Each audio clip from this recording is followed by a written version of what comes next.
Now, what we just did, all of this stuff, can be done on a calculator, as long as it's a graphing calculator.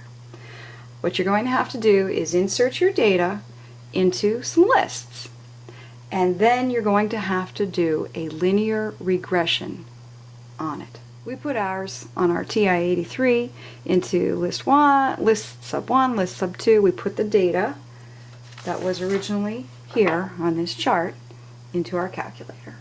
You'll need to look at your graphing calculator manual to see how you enter lists on your. On our calculators, we have to hit the stat button, then we do a slide menu to the calculate function, and then down to do a linear regression, and our calculator has ax plus b. Then we have to tell the calculator which lists we want to use to generate our regression. So we use the L1 key, which on our calculator is a second function, and then we hit the comma key, and then we hit L2. Into our calculator, the calculator will give us back results for A and B. Our calculator gave us these results. Now, this R right here is called a correlation coefficient, and it tells you how close to the actual line of best fit that your guess was. Remember, our guess was made with the spaghetti, okay? And we knew there were a lot of different ways of laying that spaghetti down, and we did the best we could. But we just used our eyeballs, really. The calculator has programmed inside of it a method for doing this, which you'll learn about in a later math course. So, let's see. Our equation that we generated, okay, had a slope of 5.3 repeating, and the actual line of best fit, ooh, look how close we were, had a slope here of 5.25, blah, blah, blah. So we were very close just using our eye. Now,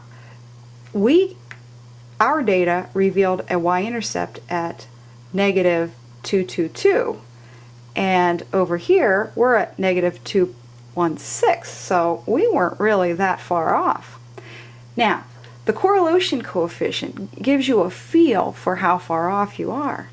All right? A perfect absolute guess would be a positive 1 here. Okay? So we're at like 87% if we move the decimal over 2. So our line was pretty darn good. Anything up here in the 9s would be great.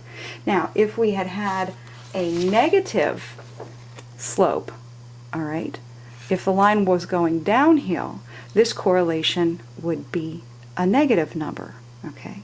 So any correlations, any R's close to -1 or close to +1 mean that you have a very, very strong relationship, and if you did it by hand, that means you did pretty well when you're doing the comparison. But right here we have a strong correlation, and it is a positive correlation.